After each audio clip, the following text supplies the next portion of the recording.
ഇപ്പോൾ ജൂൺ 10-നായിരുന്നു നമ്മുടെ +1 റിസൾട്ട് വരേണ്ടിയിരുന്നത്. അപ്പോൾ അത് മാറ്റി വെച്ചിട്ടുണ്ടായിരുന്നു. പക്ഷേ അതിൻ്റെ ഒഫീഷ്യൽ ഡേറ്റ് ഇപ്പോൾ റിലീസായിട്ടുണ്ട്. ജൂലൈ 15-നായിരിക്കും എൻ്റെ കുട്ടികളുടെ +1 റിസൾട്ട് വരാൻ പോകുന്നത്. അപ്പോൾ ഈ ഒരു വിവരം നിങ്ങളുടെ എല്ലാ ഫ്രണ്ട്സിലേക്കും ഷെയർ ചെയ്യുക. അപ്പോൾ ഈ ഡേറ്റ് ഇങ്ങനെ മാറ്റി വെക്കുന്നതൊന്നും നിങ്ങളുടെ +2 പഠനത്തിനെ ബാധിക്കാൻ വേണ്ടി പാടില്ല. കാരണം ഡേറ്റ് ഇപ്പം ഇന്ന് വന്നാലും ഇനിയിപ്പോൾ ജൂലൈ 15 വന്നാലും നിങ്ങളുടെ റിസൾട്ടിന് മാറ്റം വരുന്നില്ല.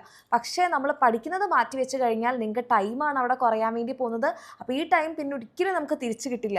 മാത്രമല്ല നിങ്ങളെ +2ലെ സംബന്ധിച്ചിടത്തോളം നിങ്ങൾക്ക് കുറേ കാര്യങ്ങൾ ചെയ്യാനുണ്ട് അല്ലേ. അപ്പോൾ എൻ്റെ കുട്ടികളിപ്പോൾ എന്താ ചെയ്യേണ്ടത്? വേഗം തന്നെ പഠിച്ചു തുടങ്ങുക. നിങ്ങൾ ഇനിയും തുടങ്ങിയിട്ടില്ലെങ്കിൽ നിങ്ങൾക്ക് ധൈര്യമായിട്ട് നമ്മുടെ എക്സാമിനറിൻ്റെ ഒരേ ബാച്ചിൽ അഡ്മിഷൻ എടുക്കാം. കാരണം കഴിഞ്ഞ വർഷത്തെ നമ്മുടെ ഒരേ ബാച്ചിൽ നമുക്ക് 2 സ്റ്റേറ്റ് ടോപ്പേഴ്സാണ്. അത് കൂടാതെ നല്ല മാർക്സ് വാങ്ങിയിട്ടുള്ള 99.9%, 8% ഒക്കെ വാങ്ങിയിട്ടുള്ള കുറേ മക്കളുണ്ട്.